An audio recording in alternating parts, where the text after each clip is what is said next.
દર્શક મિત્રો, સત્યમેવ જયતે લાઈવ ન્યૂઝમાં આપ સૌનું હાર્દિક સ્વાગત છે। જૂની અદાવત રાખીને પત્રકાર પર કરાયો હુમલો।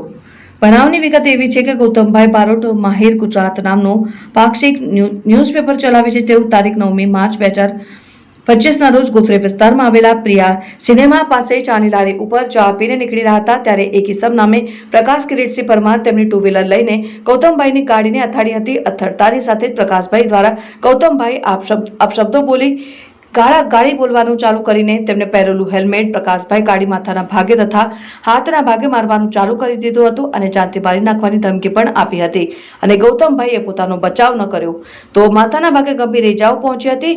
ગૌતમભાઈનો હાથ પણ ફ્રેક્ચર થઈ ગયો હતો અને ગૌતમભાઈને વધુ દુખાવો થતા તેઓ ગોત્રી હોસ્પિટલ સારવાર અર્થે ગોત્રી હોસ્પિટલ ગયા હતા અને ગોત્રી પોલીસ સ્ટેશનમાં આવીને ગૌતમભાઈ દ્વારા યોગ્ય ન્યાય મળે તે માટે ગુનો દાખલ કરાયો હતો। ગૌતમ બારોટ છે। હું માહિર ગુજરાત પાક્ષિક ન્યૂઝપેપર ચલાવું છું। કેન્દ્ર સરકાર જે પ્રમાણિત છે। હું પત્રકારિતા લાઈનમાં સંકળાયેલો છું।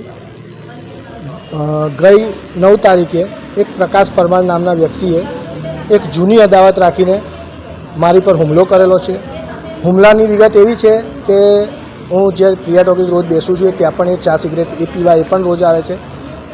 અમારે કોઈને અણબનાવ નથી, પરંતુ એને એક જૂની અદાવત રાખી હતી કે એક કોર્ટને મેં પોલીસ સ્ટેશનમાં કોઈને મદદ કરી હતી।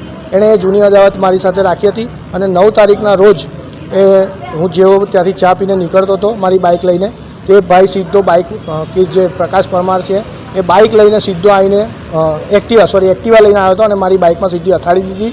અથાડતાની સાથે જ સીધી મા-બેન સુધીની ગાળાગાળી કરી। એને પહેરેલું જે હેલ્મેટ હતું એ કાઢીને મને માથાના ભાગે ખભાના ભાગે મારવાનું ચાલુ કરી દીધું, જેમાં મારા પોતાના બચાવમાં મેં હાથ ઊંચો કર્યો તો મને હાથના ભાગે બી એનું હેલ્મેટ વાગ્યું છે, મને માઇનર ક્રેક આવી છે। ત્યારબાદ સીધો હું ગોત્રી હોસ્પિટલ ગયો, ત્યાં મારી મેં ટ્રીટમેન્ટ કરાવી અને ત્યાંથી અમે પોલીસ ફરિયાદ દાખલ કરવાની તજવીજ બી હાથ ધરી હતી, પરંતુ દુખાવો થતો હતો અને એક સામાજિક કામ બી હતું, એને લઈને હું બહાર જતો રહ્યો હતો। ત્યારે આજરોજ અહીંયા હું ગોત્રી પોલીસ સ્ટેશન ખાતે આવી અને બનાવની જે સમગ્ર વિગત છે તે જણાવી છે અહીંયા પોલીસ સ્ટેશનમાં અને FIR દાખલ કરેલી છે।